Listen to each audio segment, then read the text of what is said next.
Your off-the-cuff reaction to what we've seen over the last several hours with this order? It's totally unacceptable. First off, the president does not have this power. This is money that was voted on in a bipartisan way by Congress, signed by the president. It's been appropriated. The president can't just stop money that he doesn't like from being spent. So number one, it is illegal, but it has such a huge impact on human beings. I used to be mayor of Phoenix. We're going to stop grants to hire police officers and firefighters. We are desperately needing more public safety officers. This goes in exactly the wrong direction. Our seniors, this would stop funding for senior programs. Seniors living in home by themselves that need services brought to them, completely stop those programs. Emergency management programs, these terrible fires in Los Angeles, we're now going to put at risk FEMA grants to communities like in North Carolina or in California. The list goes on and on and on. President Trump is trying to sow chaos across America. He has done exactly that. It is hurtful to people. They're worried about the services that they need, and all in the search of, I guess, woke policies that he's trying to stop, or DEI policies that he is trying to stop, or the so-called Green New Deal, which is not even a thing. It's never been voted on by Congress. This is putting people's lives at risk for a political agenda that is ultimately illegal. Talk about that, putting lives at risk. That's a serious claim. How do you back it up?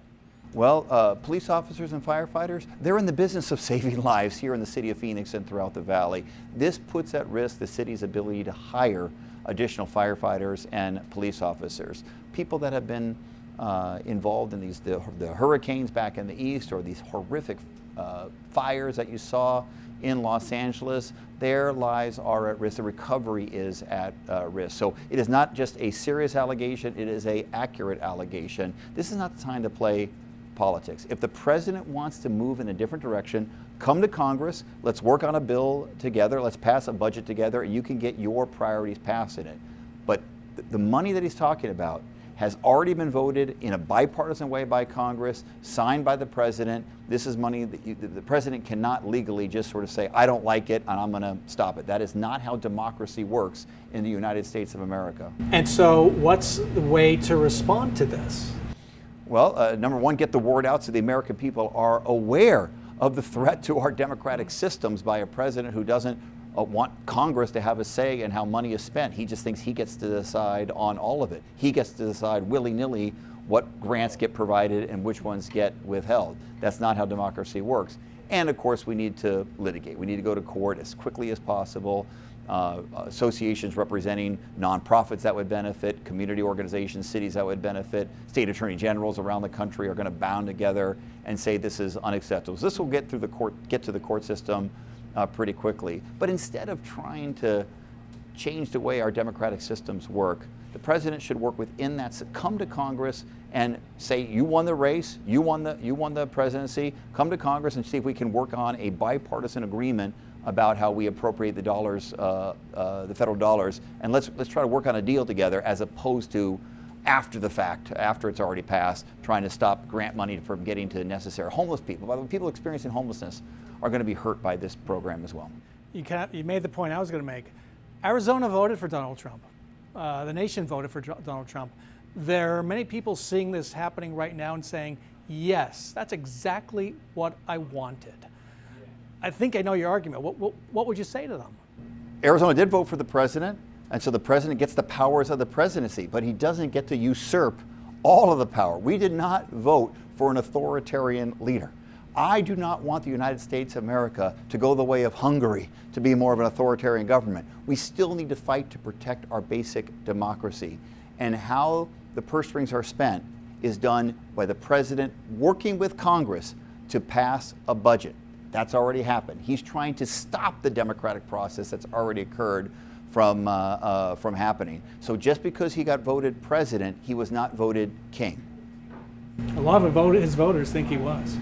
Well, first off, I respect anyone's political opinion, even those that are different than mine, but you don't have the right to change our democratic system in the United States of America.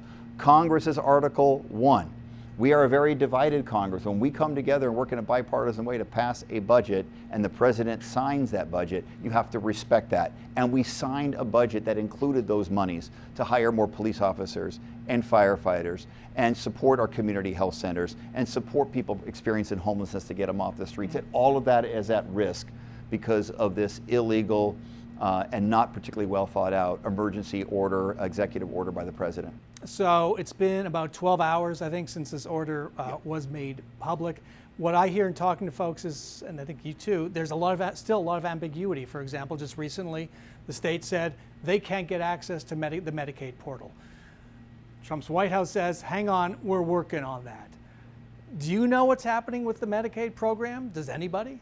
No, in fact, they've said that the Medicaid program will not be impacted, but as you just described, it is surely being impacted. The truth is this, he acted quickly, he wanted to make a political statement, but now the reality on people's lives is being discovered. This is not a game, this is reality about how it's going to harm individuals that need those services, harm public safety in Phoenix and the surrounding communities, harm people's access to health care that they so desperately need. That is a higher priority, is to get those resources to support the people, not to try to win a short-term political argument. And that is not what the people of this community voted for, was to undermine our democratic system here in the United States of America. Speaking of public safety, I want to go in a slightly different direction, but the Department of Justice, Donald Trump's Department of Justice, apparently is going to drop the investigations of police departments like Phoenix, which may have resulted in a consent decree. Is dropping those investigations a satisfactory ending to you? Well, look, I have supported Mayor Gallego, who has tried to make the case that she is working and the council is working on significant improvements and reforms to the Phoenix Police Department. I thought that was a better process than going through the consent decree process. I think the city of Phoenix should continue to work with the Department of Justice on best practices, but I think what you're suggesting is they'll no longer be pursuing a consent decree with the city of Phoenix, and I do think that is the right result under the circumstances. Based on the reporting, it doesn't seem like they're all that interested so far in best practices. The Department of Justice? The Trump Department of Justice. Well, I can't speak to that. I can't speak to that issue. The point is that really, I think Mayor Gallego has stepped up and done a really good job of coming forward with improvements for the Phoenix Police Department, which is appropriate.